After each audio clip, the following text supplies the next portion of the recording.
Well, I feel like you're dealing with a family situation because we have the Ten of Cups in the center. This may involve an earth sign because we have the Queen of Pentacles here. So this can be a Virgo, Taurus, Capricorn that you're dealing with. Okay.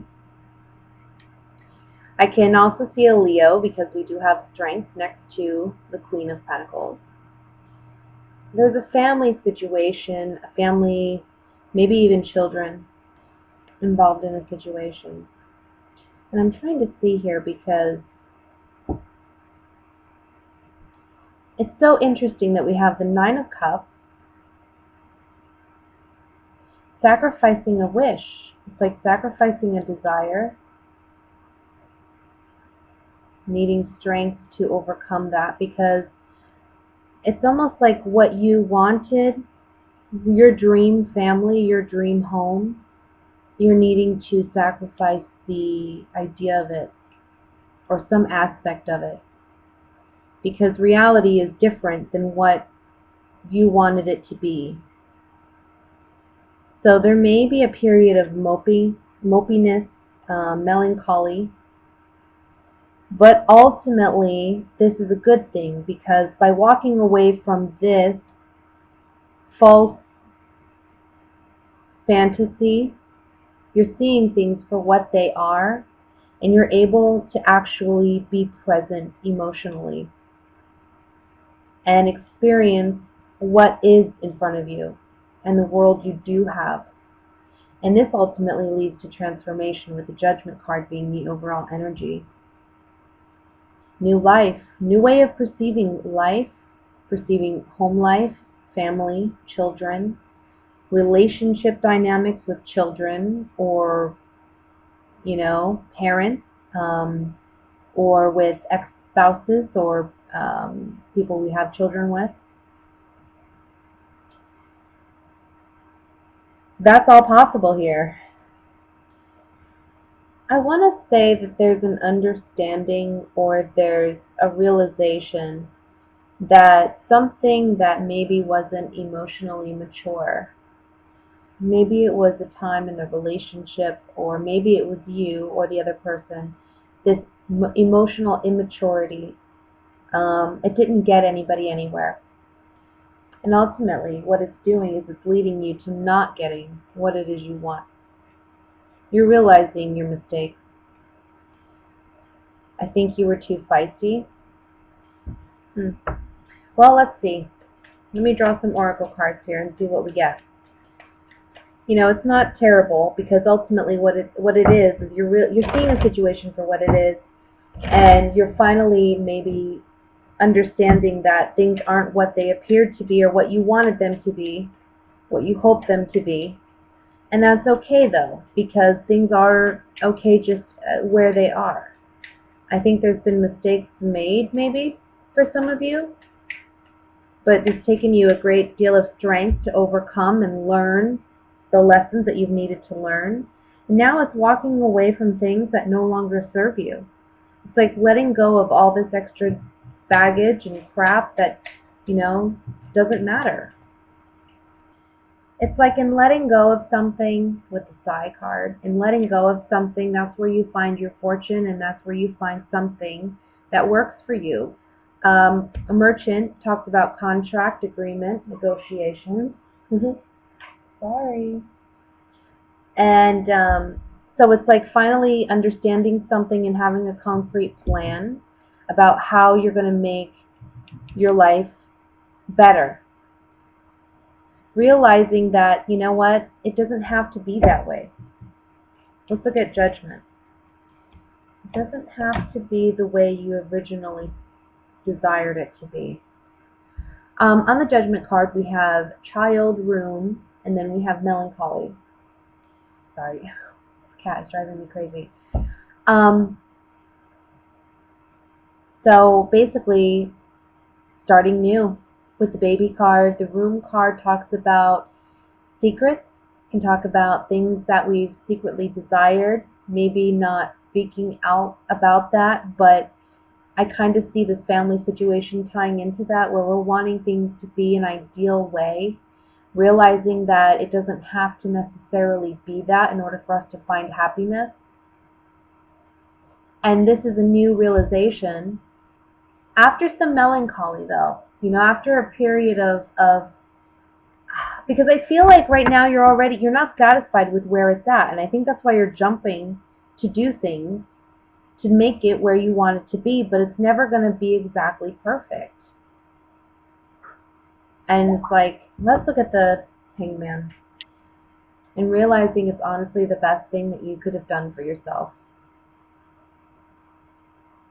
If you truly want the home that you want and you truly want the environment that you want, you need to let go of someone. And you don't have to even be with this person anymore. This can be, again, a Leo or an Earth sign, Virgo, Taurus, Capricorn. But ultimately, you gotta let them go because you're carrying that weight. You're carrying that desire with you, and it's just holding you back from where you ultimately want to go. It's held you back for thus long, you know? Let me look at this night. I think you jumped. You've made rash decisions and you've jumped and you've done things that maybe now you're looking back and you're realizing it didn't express what you ultimately wanted to express, or you didn't do things the way you ultimately wanted to do them. Now you're looking back and you're analyzing past history maybe, and you're understanding that it was like a negative turn of events with the Thief card.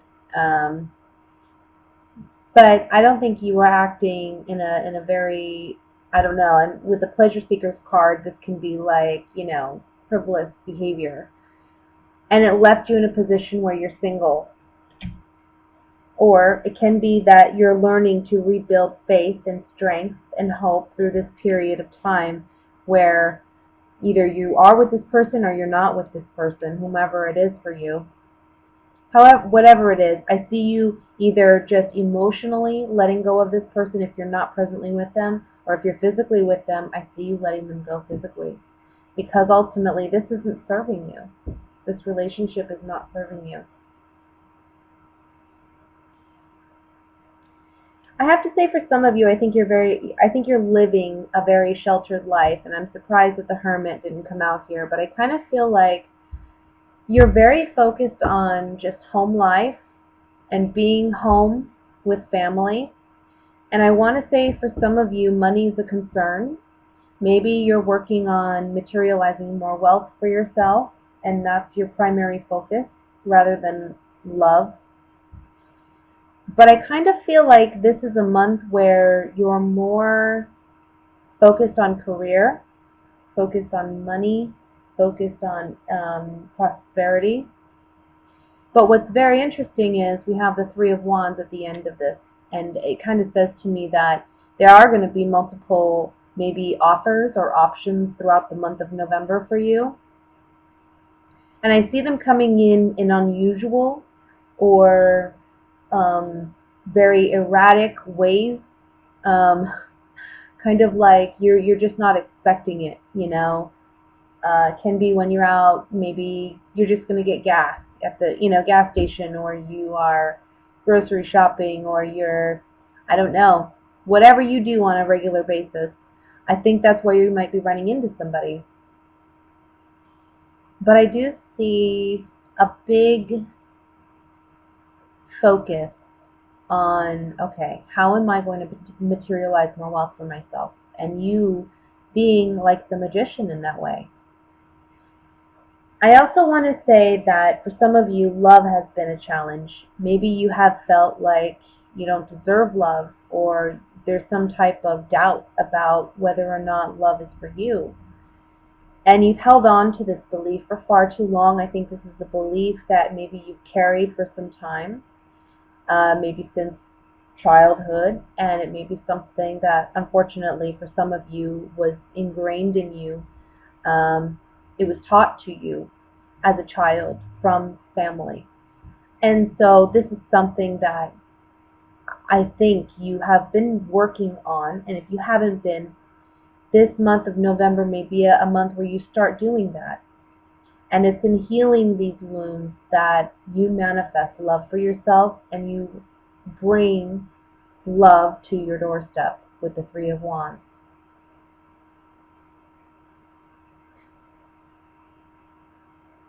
Be on the lookout for communications via, I don't know, social media, text, email, however you communicate, because that can be a way to get some communications as well, or some offers. If you are on like online dating or anything like that, I think you're going to get multiple offers this month.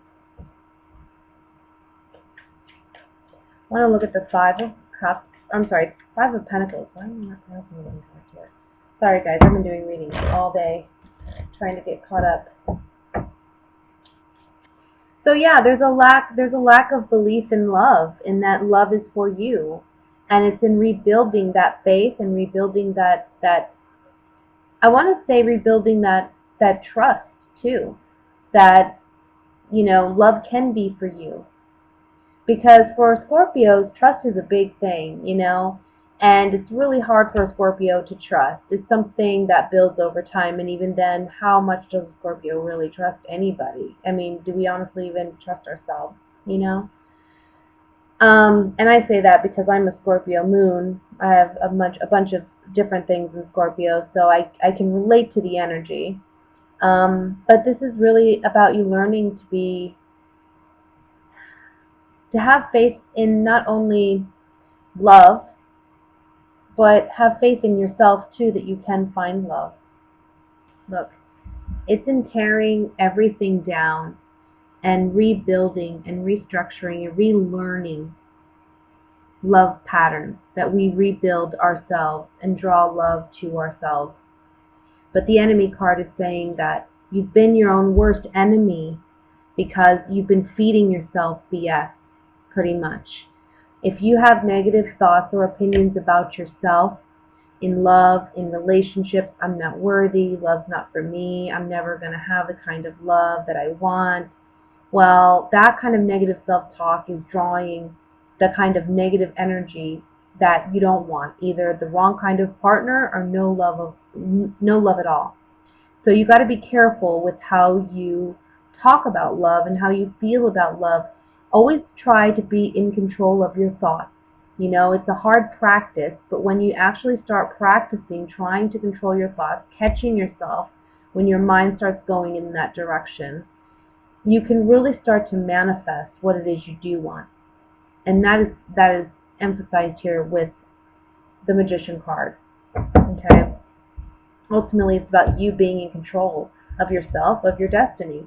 That's what the Emperor is. He rules the empire. He doesn't let anybody else make the decisions for him. So you can't let your emotions rule you. It's holding you back from what you ultimately desire. Now for my coupled Scorpios. It's interesting because I feel like you may be involved with an air sign. So we have Libra, Gemini, Aquarius with the Queen of Swords. And I feel like there's some confusion on your part as to whether or not this is somebody that you want a long-term potential with, or maybe if you even want a relationship with. I think you see this person as your equal or as your partner, but for some reason it feels like with the Six of Pentacles here, it's almost like there's a lack of balance in this relationship. And there's some confusion about whether or not that is, I don't know, it's almost like you're confused about whether that imbalance is really there. Or is it just you're being told that by this person? Like maybe this person feels as though, I don't know, that you're controlling the relationship too much. They may be telling you this and you're telling them, well, I don't know, I don't really see it that way. I think it's pretty fair. But at the same time, I don't know, there's a part of you that kind of questions it. I also feel like you're kind of questioning whether or not this person is really your ideal mate. Maybe because there's a lot, there's just too much here about decisions and the number 2 and choices. So there are choices here to be made about whether or not this relationship is truly your ideal relationship, your ideal partnership, whether or not this person's going to be there through thick and thin, and or whether or not this person's like taking you down a path that you don't necessarily want to be on. But I feel like you're very confused because we have the 7 of Cups and then this woman here with the 2 of Swords, she's blindfolded. She doesn't really see things for what they are. So I kind of feel like for some of you, you may be putting this person on a pedestal when they don't really need to be. And the fact that you're having these doubts, this is your intuition that you need to listen to, okay, when you make decisions. Because right now, you feel like you don't have enough information to make the decision. Or in the month of November, you may feel that way. It may be something as simple as communicating with your partner to create that balance back into your relationship.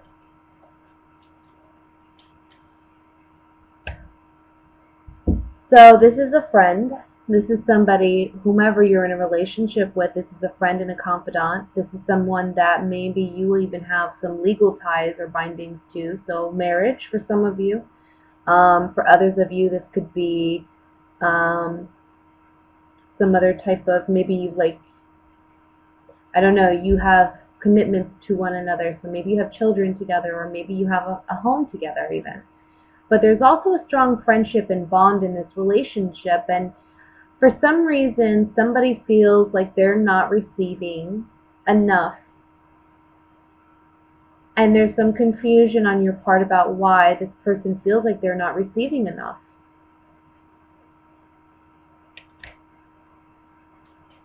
It's putting you on edge, and it's making you feel a little apprehensive, like, you can't truly just be completely comfortable. Let's look at the 6 of Pentacles.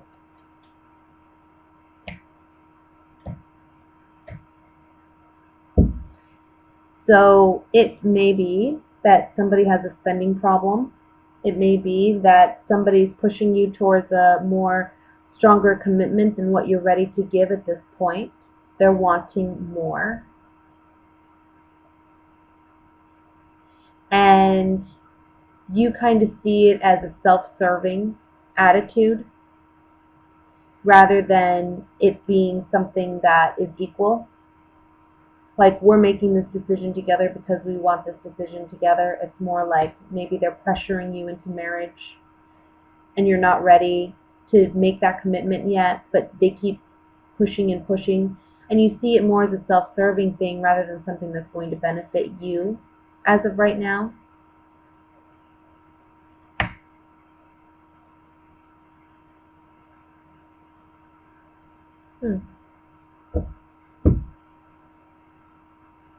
Or maybe it's money, Maybe you have children with someone.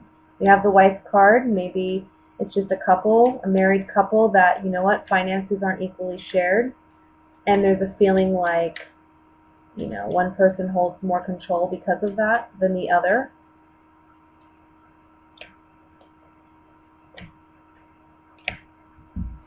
It's like you're wanting to return to past times when things were more celebratory and fun and enjoyable, but right now things feel really tense with your partner. You've known this person possibly for some time, so you don't want things to be in this position where they presently are. So it's like I have to make a decision about how we're going to make this work.